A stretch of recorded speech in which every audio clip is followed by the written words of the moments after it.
Hello, everyone, and welcome to the Brooklyn Technical High School Virtual College Fair. Thank you for joining us. A few housekeeping items before we get started. This is a webinar. You can use the Q&A button on your screen to type questions to our presenters at any time throughout today's presentations. We encourage you when you're asking questions in the Q&A to indicate the institution, the school that you are directing your question to. That way it helps our presenters get to those quickly and answer your questions. Your camera and microphone are off, so the panelists cannot see or hear you.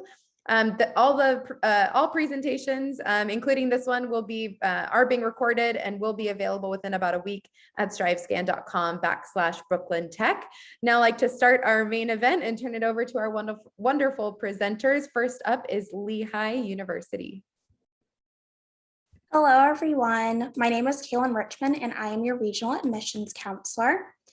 So let's go ahead and get started. Lehigh is a medium-sized institution. We have over 5,000 undergraduate students, and we are in the process of growing to expand our university. So over the next 7 to 8 years, we will grow our campus to have about 6,000 undergraduate students. In order to do that, we will also have 100 more faculty hired to maintain our 9-to-1 student to faculty ratio. On the screen, you see that we're a fairly diverse campus, that 25% of our 25% of our class is made up of underrepresented students. That number is actually growing, and we hope to continue to see that grow and to see different diversity on our campus, whether it be geographical, where we have the majority of states and Puerto Rico represented on our campus, and the 70 different countries, along with having a strong first-generation population on our campus. As I mentioned before, we have a 9-to-1 student to faculty ratio, and we have about 100 different majors to offer you. When you apply to Lehigh, you're admitted into a specific college, but not a specific major. So for College of Arts and Sciences and College of Business, those students have until the end of their sophomore year to declare a major. For our engineering students, they have until the end of their freshman year. During that time, you're going to be taking different requirements that will help you to fit to decide which major is going to be the best fit for you. You can also take courses outside of your major or even outside of your college, so you don't have to pigeonhole yourself to just one program. If you're interested in getting into research, you won't be the only person on our campus doing that. About 20% of our undergraduate students will participate in research while they're at Lehigh, and that can start as early as your freshman year on campus. So collaboration is really big on Lehigh. First, I'll talk about the different clubs that we have. We have over 200 of them. They range from being academic-based to hobbies and interests, to also being community service-based. You'll see that as well with our Greek life, where we don't have just the traditional Greek life of being social fraternities and sororities, but also community service and academic-based fraternities and sororities available. We do offer Division I sports, and we have 25 of them to choose from. But if you're not interested in that type of competitive nature, we also have club sports and then intramural as well. On our campus, we are also very proud to be among the top 10 nationally ranked LGBTQ friendly campuses as well. So what happens after our students graduate? They succeed. So for the class of 2020, we actually just got that data, and it said that 95% of students from that class were able to find a job or were admitted into grad school within 6 months of graduation. So the pandemic really didn't hurt us as much as it did at other institutions. And that 95% placement rate has held steady for the past 20 years. Part of that is due to our extensive alumni association and how connected they are with the campus community and how they're always looking to give back to our students. On the screen here, you can see some of the top employers that Lehigh students have gone into working with. On there, I'll just name a few. There's Google, Deloitte, and then Johnson & Johnson. So where is Lehigh located? We are actually in Bethlehem, Pennsylvania, so about an hour and a half away from New York City and 90 minutes away from Philadelphia, but there's a ton going on our campus. So like I mentioned, we have clubs and organizations, and there's also a ton going on in the local community, especially a big art scene. So if you're interested in a lot of festivals and food, you're in good company because there's so much to do right in our near vicinity and walking distance from our campus. On the screen, you see some of our prominent rankings, just to name a few. Number 7 in best science lab facilities. We are a nationally ranked research institution. And number 21 in great financial aid. Our goal is to come as close to 100% of demonstrate need as possible for as many students as possible. So Lehigh offers early decision and regular decision. It's important to remember that early decision is a binding contract. So that means if you are admitted to Lehigh through early decision, the expectation is that you will be attending. So it's a pretty big decision to keep in mind and talk it over with your family and your guidance counselor, and feel free to contact me as well. We offer early decision 1, early decision 2, and regular decision. And you can apply to us through the common application or coalition. There isn't a big difference between early decision 1 and early decision 2. Early decision 2 just offers you more time to get all the materials that you need and make a decision if you really want to do that big commitment to Lehigh. But regardless of whichever round you do decide to apply through, we will use a holistic method, and we will review every piece of information that you submit. So that was the time to brag about yourself and make sure that you really do highlight your strengths and what's important to you. Lastly, like I mentioned before, the goal is to make Lehigh as financially accessible to as many students as possible. So last year, we were able to provide about $114 million in aid to students. The majority of our money does go towards need-based aid. In order to be eligible for that, you'll need to submit your FAFSA, your CSS profile, and any tax information. You can also reach out to your financial aid counselor if you have questions. They're always super happy to hear from our students, so don't be shy. And then lastly, you can just see on the screen that we typically admit about half of our class from early decision and the other half from regular decision, and then some of our testing. We don't know if we're going to be test optional again this year, so stay tuned to hear about that later on. Thank you. You guys have a great day. Thank you so much. Next up, we have Goucher College.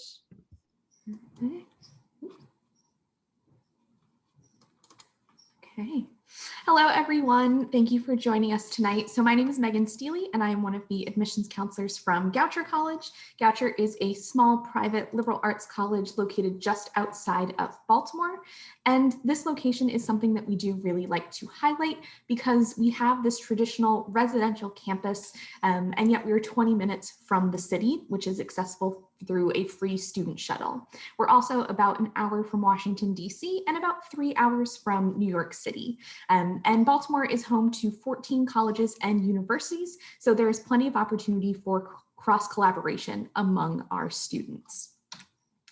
Going down sort of a breakdown of our quick facts, we have about 1,400 undergraduate students and about 700 graduate students, primarily through online programs. We have a 10-to-1 student-faculty ratio and an average class size of 15. So you definitely get to know your professors and fellow classmates, and most of our classes are discussion-based. And for a school our size, our student body is diverse in many different ways. So we have students coming from about 45 states and almost 50 different countries. 40% are coming from the home state of Maryland. About 40% of our students are students of color. About 40% are members of the LGBTQ community. About 30% are student athletes, and about 30% are first-generation students. So there's definitely not a cookie-cutter Goucher student in any sense of the word. And then going into our curriculum, we have moved away from the traditional checkbox system of gen ed requirements, where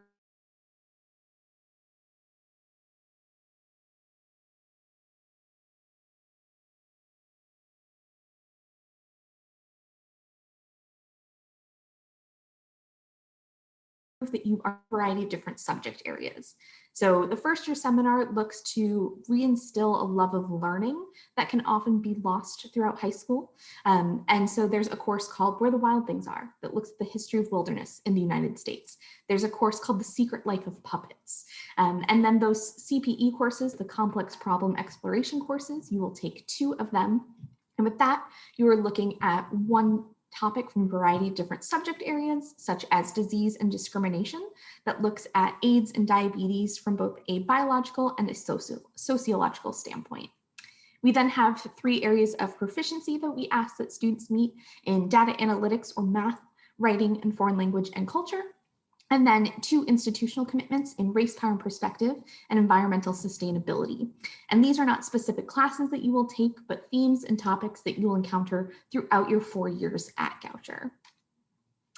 And within our majors, you have until the end of your sophomore year to declare a major. About a third of our students will come in undeclared, so you have plenty of time to figure it out if you don't know what you want to do. Students will double major and minor, or even create their own major. Most popular majors tend to be psychology, biology, business, international relations, and creative writing. All these programs are available as minors, and then we do also have some standalone minors and concentrations, including our pre-med pre-health concentration and our secondary education concentration. Goucher also requires that all students study abroad, and we've been requiring this since 2006. Students can complete this either by doing a traditional semester abroad, where you enroll directly into an international university, or through a 3-week intensive course abroad, an ICA, which are led by Goucher faculty and are just Goucher students taking part in them. We send students to over 60 different locations every year, so there is something for everyone. And because this is a requirement, it really does sort of go into every part of the Goucher experience, both inside and outside the classroom.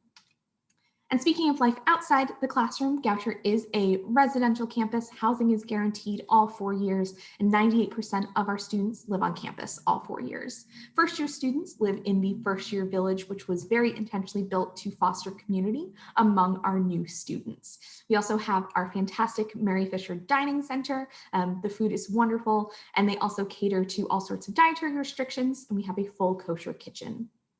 I mentioned our diversity at the top of this presentation, and CRE, the Center for Race, Equity, and Identity, is a great resource for students from marginalized communities. So they offer some pre-orientation programs and programming throughout the school year, but then it's also a space for everyone to learn and have conversations. We also have over 60 different clubs and student organizations, everything from student newspaper and a cappella groups to a beekeeping club and a bad movie watching club. Our student engagement team and our recreation wellness teams will also hold events throughout the weeks. And we have 21 Division III athletic teams and an equestrian team as well.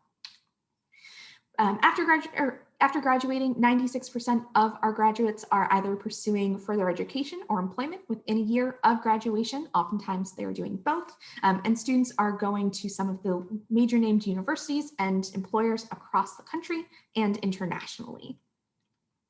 Now, thinking of applying, there are 2 ways that you can do this, either through the common application. We are test optional and have been test optional since 2006 with no application fee, and we do read holistically, or you can submit the Goucher video application. All students automatically receive merit scholarships ranging from $12,500 to $35,000 each year. And then 97% of our students also receive institutional need-based aid. And just to wrap it up, we do have some in-person visits available as well as virtual visits as well. So let me know if you have any questions. Thank you so much. Harvey Mudd College, you're up next. Great. Welcome, everyone. My name is Peter Osgood. I am the Director of Admission here at Harvey Mudd College. We're a college on the West Coast where there's a different ocean over here. It's about an hour away.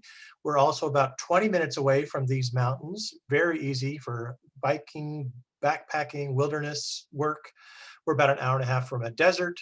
We're located about 50 kilometers east of Los Angeles in this little town of Claremont, which is distinctive because it's the home of 7 colleges, 5 of them undergraduate only, and 2 of them with only serving graduate schools. And this is the only planned consortium of colleges in the United States. So a student at one college can and almost certainly will take courses at the other colleges. You can eat meals at the other colleges, almost certainly will make friends across the campuses. There's also rivalries within these colleges. This is the only place I know of where the away team will dress at home and go a block and a half and play an away game. You will have access to about 2,500 courses, and for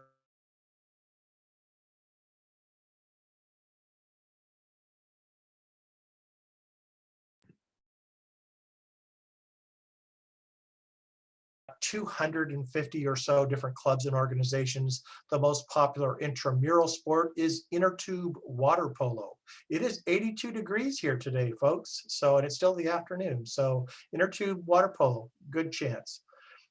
This college is a distinctive school because there are very few really high-powered STEM-oriented institutions that are also undergraduate-only institutions. We're one of the few. This mission drives all major decisions at the colleges.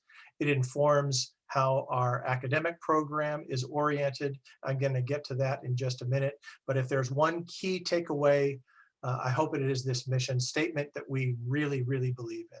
We're a small college with 900 undergraduates total. It's very diverse, 50-50 male and female. This incoming first-year class almost certainly will be more women than men. That is atypical of STEM-oriented institutions. The first-year class is about 25% Latinx. This incoming first-year class for next fall will be probably about 25-30% white. So there's no clear majority of students at our school. It's a small school with an 8-to-1 student faculty ratio. This campus is based on relationships. I mentioned this mission statement and how that plays out with the academic program. This is what that looks like. Every student will take the exact same set of a common core curriculum. This will take up about 1/3 of your courses. Lest you think that's an imposition, it will help you determine your major. You may not select a major in your first year. You're not allowed to. We want you to make an informed decision about that later. This core curriculum engenders an ability to look across disciplinary lines and also to work collaboratively. The learning process is tremendously collaborative. One of our professors describes this as the geek Marines. Don't leave anyone behind. To further support this collaboration, the first term is not graded. It's a pass, no credit system. Beyond the core curriculum, there are majors and courses in humanities, social sciences, and arts. This is what that looks like. Let me just suffice it to say that you must complete courses in the humanities, social science, and arts to graduate from the college, including 4 of them in depth. So just short of a minor is required in a field that is not STEM. Ultimately, we're a really good choice for a student who doesn't want to sacrifice their interests in philosophy or politics or economics or music on the altar of science. We will not let you do that. The majors are broad-based. You'll see, for an example, that we have 1 major in biology. We don't have a separate major for marine biology, different from a molecular biology major.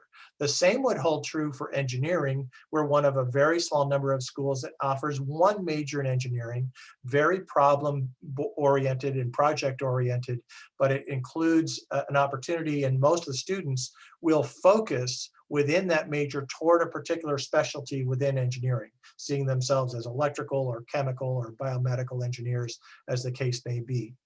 This approach, regardless of major, puts a lot of pressure on our college to offer high-end courses. We do that. We offer collectively in Claremont about 140 different math courses, but it also puts a lot of pressure on research opportunities and project work. So research is required at our school. It's not an option. You will do it. Certainly in your senior year, you'll be bombarded with opportunity to get involved in research programs early. I'd like to single out this program for the students interested in fields like engineering or computer science. Companies provide projects for us. They pay us about $50,000. We assemble a team of 5 students to solve this problem in a year with a deliverable in mind. So it's a really exciting, innovative program that we offer, and I think it is unique in higher education. If your interests are more in theoretical fields, you're interested in string theory, pure math, you would do a senior thesis. Same thing for a lab-based discipline like chemistry or biology. We do a great job in preparing students for their next steps. We are one of the top schools in terms of return on investment in the country. We have historically sent students to PhD programs at one of the highest ratios in the entire country. We do a very good job of preparing you for whatever your next step will be. The best part of the college, though, is the people you'll be around. It is a very cohesive community. There are several things that pull us all together. We are governed by a student-led honor code. So that means that the faculty feel emboldened to give students take-home exams rather than having to proctor them. Peter, we do have to move on to our next presentation to keep to time. I'm so sorry. Next up, we have University of Massachusetts Amherst. Oh, I loved that. I loved hearing about Harvey Mudd, and I love the question as well about Goucher. I know I get so inspired being a part of this group, hearing about the other schools. And so I think we're going to jump from the West Coast amazing, consortium to another kind of cool 5-college consortium on the East Coast. And so my name is Carolyn Lorenza. I'm an assistant director of admission here at UMass Amherst. We are a couple hours north of New York. I'm a former New Yorker myself. And actually, I want to do a shout out really quick. There's another New Yorker UMass person in the chat, Mary Lou. She's a current UMass student. So just in case anyone's out there who wants to chat with a current student, she is awesome. And she's from Brooklyn, and I think I said that, but I can't remember. So yeah, she and I both lived in Brooklyn at different parts of our lives. And so we both love it up here so much. I kind of like to joke, I think I might be up here in Western Mass for life, but we're about 3 or maybe 4 hours north of Brooklyn, depending on how you choose to get up here and what time of day you choose to leave the city and how much traffic you hit, but you can definitely take the train or the bus up here, and it is great. So definitely check us out, I would say. And another cool thing, a couple fun facts about UMass, one being that there are only 2 things we can say we're #1 at in the country right now. One is dining, campus food. Even during the pandemic, actually, we're ranked #1 in the country for food 5 years running. Love that so much. So if you get the chance to come visit, we hope to be doing, small in-person tours this summer for your class, and check out the food and check out the place. The place, like I said, I love it so much, but we are ranked one of the best college towns in the whole country. And, you have so many places that you could go, but this is a really great place. So we're here, I mentioned the 5-college consortium in our area that we love so much, and that's us and Amherst College and Smith and Mount Holyoke and Hampshire. And we do a lot together, from, again, the classes, taking each other's classes, to social events, to research, to really almost anything, even our club sports, you can play on each other's teams. So that is another great thing. We are a big school. You might know that. We are about 24,000 undergrads and about 6,000 grad students. And we're actually the biggest, most comprehensive university in New England. So those kind of states above New York. And we have so much for you to do outside the classroom too. But the other thing that we're #1 in the country for right now, I said there were 2, is we just won the national championship in ice hockey. And that was really fun. And for anyone who maybe hasn't seen a game yet, wherever you go to college, this is an awesome sport to watch live. And it is not the same as on TV. And so that was just very cool to kind of go to, if you go to a big school with D1 sports, you might find that to be a lot of fun. Academically at UMass, I know that Joseph is interested in architecture. We have that, although, so check that out for sure. We also, because, being a big school, we break ourselves into these 10 smaller colleges to give you a smaller academic feel. So we've got many options for you, and you'll find all those more than 100 different major options within these 10 smaller schools at UMass. So whether you're interested in engineering or computer science or the natural sciences, our amazing business school, the Eisenberg School of Management, you have so many options here. Something that's not listed on the slide, but that's also a smaller learning community here, is our Honors College. And actually, a lot of Brooklyn Tech students are a good fit for the Honors College. And this is something that any major can be a part of. So just keep that in mind as you look at so many of us colleges. Cost, financial fit is such an important part of this search for you and the colleges that make it on your list. So we like to tell you a little bit about that full price tag you might end up paying. Very few people pay full, probably at all of our colleges that you're going to hear from, but the full cost of attendance for out-of-state students coming to UMass, such as New Yorkers, could be upwards of about $50,000 a year. And to make that less, we give all of our merit money to our out-of-state students. That could be up to $16,000 a year for all 4 years of college. And then of course, apply for outside scholarships as well. Those will come off the bill. And also definitely need-based financial aid is also available. So always keeping value in mind. We love that.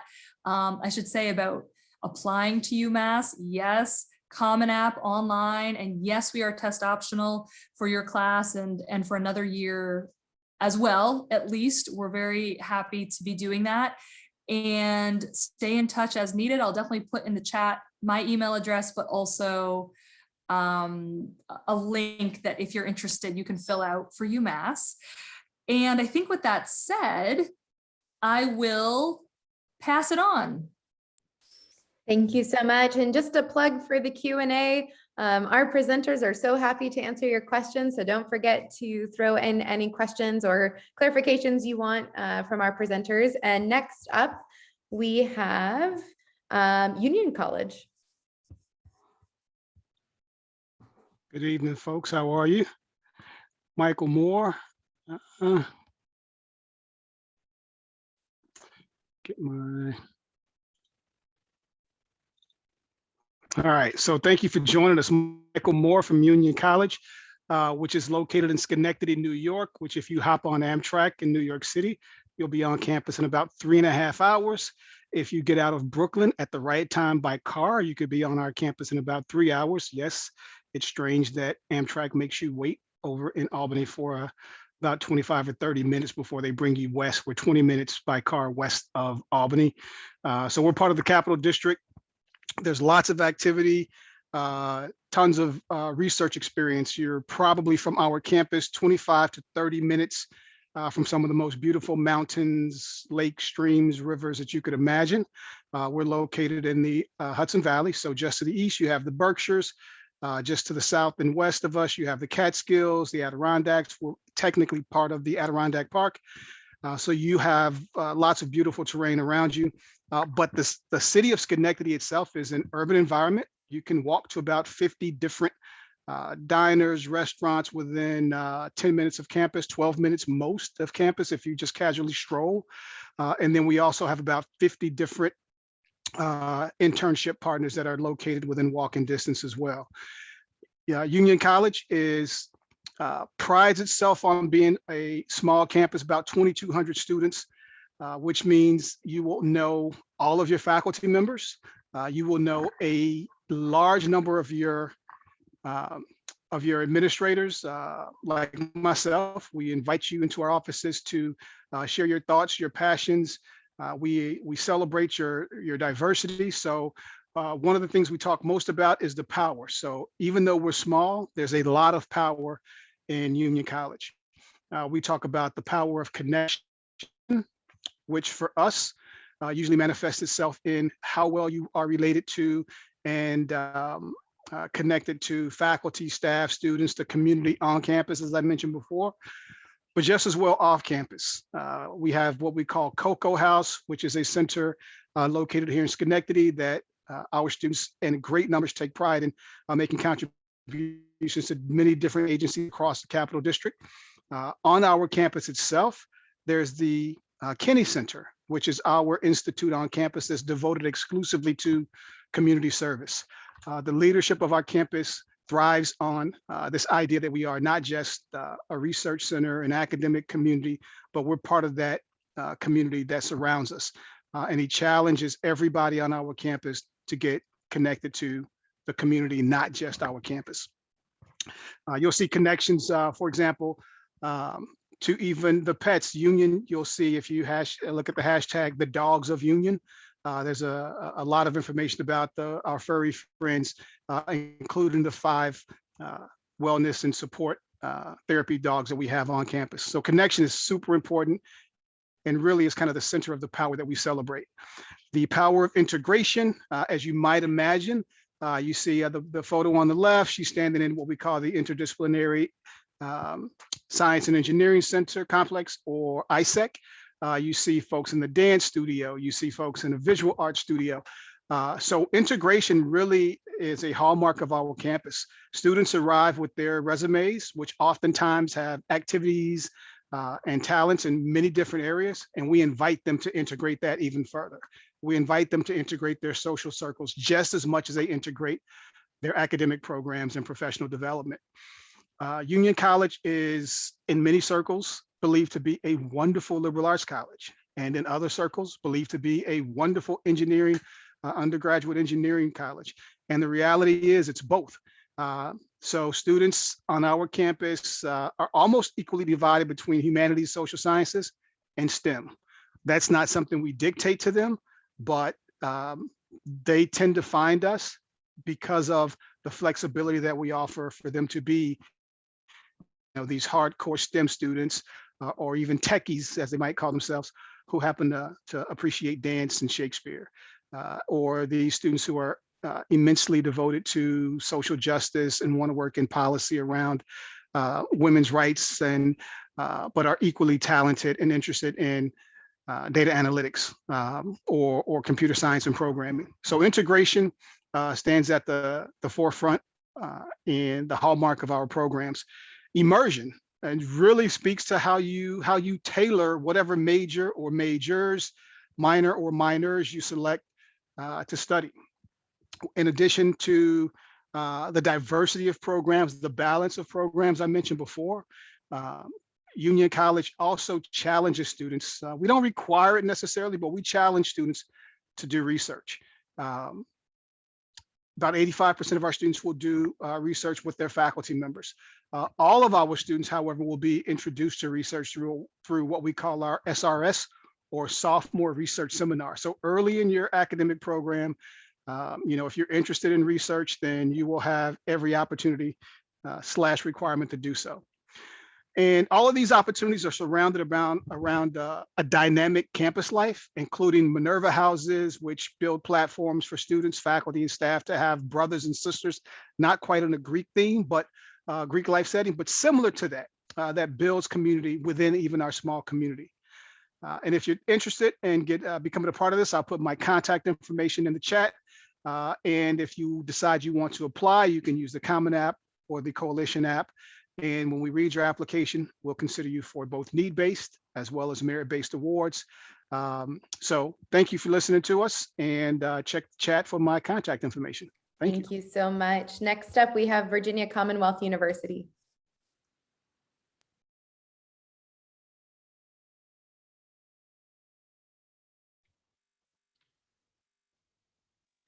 All right. Hello, everyone. My name is Timothy Thurston. I am with Virginia Commonwealth University. I'm a regional admissions person for VCU. I am actually located myself in Brooklyn, New York. I've been here for 12 years, but I am originally from Virginia, and my family is there. And so VCU is very dear to me. And so I'm grateful that I'm able to speak about this university. VCU is a public research institution where diversity and inclusion is very, very important. About our everyday life and living on campus. So I'm going to scoot on a little long to give you more information. So VCU is located in Richmond, Virginia. Richmond is the capital city of Virginia. So it is an urban campus. So you're in the midst of the actual city of Richmond. A big part of Richmond is VCU. We have about 150 community partnerships. We have Fortune 500 companies, about 8 of them.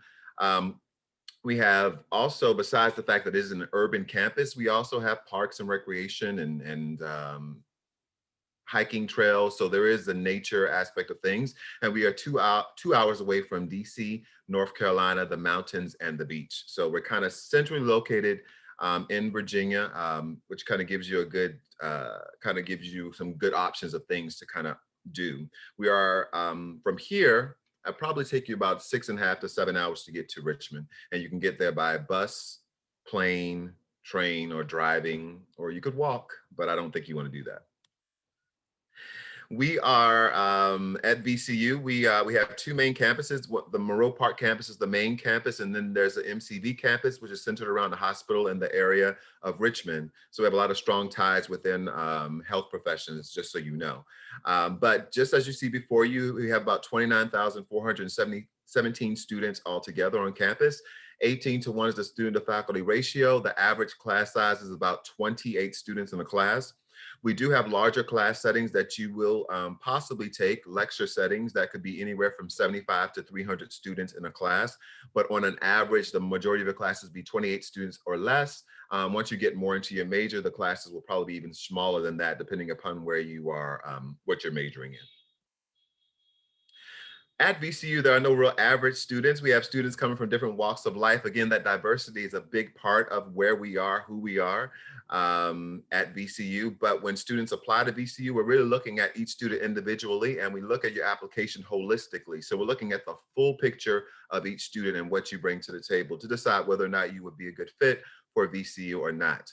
At VCU, we cater to a lot of different types of students. So our academic profile, I mean, as far as academic offerings, we have very strong programs, again, in medicine. So medical programs, nursing, dentistry, dental hygiene, pharmacy, physical therapy, any of those types of health professions, we probably have that at VCU. Very strong programs in art. We have one of the premier art institutions in the United States with programs in sculpture, in dance, and theater, and let's see, graphic design and animation. So a wide variety of things in art really to choose from. We also have majors in business, a wide variety of business majors as well. Being that we are in the capital city of Virginia, there are a lot of ties there for internships and things of that nature. Also programs in education for students who want to go into education, want to be a teacher, or going to any type of profession in education. We have different sciences available, as well as engineering majors. That it's a very competitive programs in engineering as well. So if you're looking for a school that has a wide variety of options, and maybe you're undeclared and don't know exactly what you want to major in, VCU could probably be a good fit for you. November the 1st is our scholarship consideration deadline. That's for those major scholarships, the most competitive bulk amount of money for students. November the 1st is our deadline for that. You'll just simply apply through the Common App, and you'll be able to get that. You'll be in the running automatically for those scholarships. January 15th is our regular deadline. So you have time, obviously, between that. If you wait till January 15th to apply, it doesn't mean you won't be in the running for scholarships. It just means that you won't be in the running for those major scholarships that are offered by the November 1st deadline.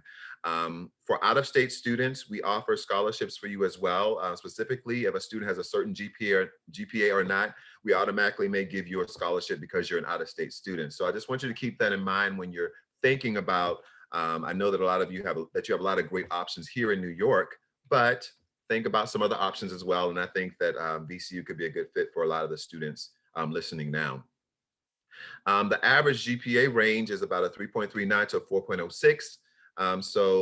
Again, we're looking at holistically, that's just a range. It doesn't mean that you have to have this to be accepted into VCU. We're looking at the full picture of each student. Also, the average SAT range was a 1060 to a 1250. The average ACT was a 21 to a 27, but keep in mind that last year we did not, we were test score optional due to COVID. And as far as the next year, for the next year coming up, we're not quite certain exactly what that will be yet, but we will definitely update you as soon as possible on our website, whether or not it will be test score optional or not. Last but not least, we are a campus with no boundaries. This is a picture of Richmond, Virginia. You can definitely contact us by contacting the numbers that you see here and the email address included. My information is in the chat area as well. And we welcome you to VCU, and I'll turn it back over to Sarah. Thank you all. Thank you so much. At this point, I do want to invite all of our presenters to join me back on camera for a bit of a Q&A. And I'm sure folks joining would love to hear your expertise and your advice. So we'll start with the question, what advice would you give someone going through the college search process? And we'll start back over with Lehigh University. Piece of advice that I would give is to don't overstress. Just be aware that we are humans too, and we understand that you're a human. We know that you went through COVID, and so we're not expecting that you were doing everything that you would have done outside of COVID. So just know that we understand that things have changed for you, and we're taking that into account. Next up, Goucher. Yeah, sorry, Goucher. My piece of advice would be to make sure that you are sort of in the driver's seat as you are looking at colleges. take advice from your teachers and family and friends, but it's ultimately your decision. So make sure you are liking the schools that you are looking at. And next up, we have Harvey Mudd. Yeah, there you go. Yeah, so my advice would be to actually look inward before you start looking at colleges, to find the way that you'd like to learn, who you like to learn with and from, what kind of things you like to do for fun, how you'd like to grow into, because you're going to be in a completely different community. So think about yourself first and then find colleges that match you. UMass Amherst. I would say, to add to these wonderful pieces of advice from my colleagues, don't be afraid to ask questions, be it of us. This is our work and we have been doing this a while, but we're in it for a reason. Sort of thinking of how sometimes this applying to college and applying for financial aid feels like a whole nother language, and there are really no stupid questions. And so be it again of us or of your counselors or again, your teachers, just don't be afraid to ask. Union College. I would say, and this is going to sound a little bit strange, but I would say, don't let this consume your life. And what I mean by that is, I would advise students, and especially parents, if they're listening in, how about we have college talk Sundays at dinner, lunchtime, so that it doesn't consume you. You have enough on your plate. You have all these different assignments, your extracurriculars, your jobs, perhaps, that you're doing. The last thing you need is additional pressure. This should be fun. You are in the driver's seat, as my colleagues mentioned. So set around an hour a week that you can talk about the college application process. Parents, you've done a good job raising them, preparing them. They go to Bronx Science Brooklyn Tech, for crying out loud. So they're bright kids. They will do it. Give them a break. Let them talk about it once a week. And that's my advice. Virginia Commonwealth University. Yeah, so a lot of great things here. But I'll definitely go with my normal, which is to basically remain open. Remain open-minded during this process, because you may think that what you're looking for is in a particular school or a different particular location, but you might find that if you open your mind and stay open to the process and really look into the different schools that are available, that maybe something right in the heart of Virginia or in the heart of Washington, D.C., or I don't know, in Texas could be the place for you. If you really look into it and you see that there may be a possibility that you could get there and still receive tuition, scholarships and things of that nature, so it's affordable. So I do recommend just remaining open during the process. Well, I want to thank all of our presenters. For those of you who aren't aware, May 1 is just around the corner, and I know this is a very busy time for all of you, and wishing you the best of luck.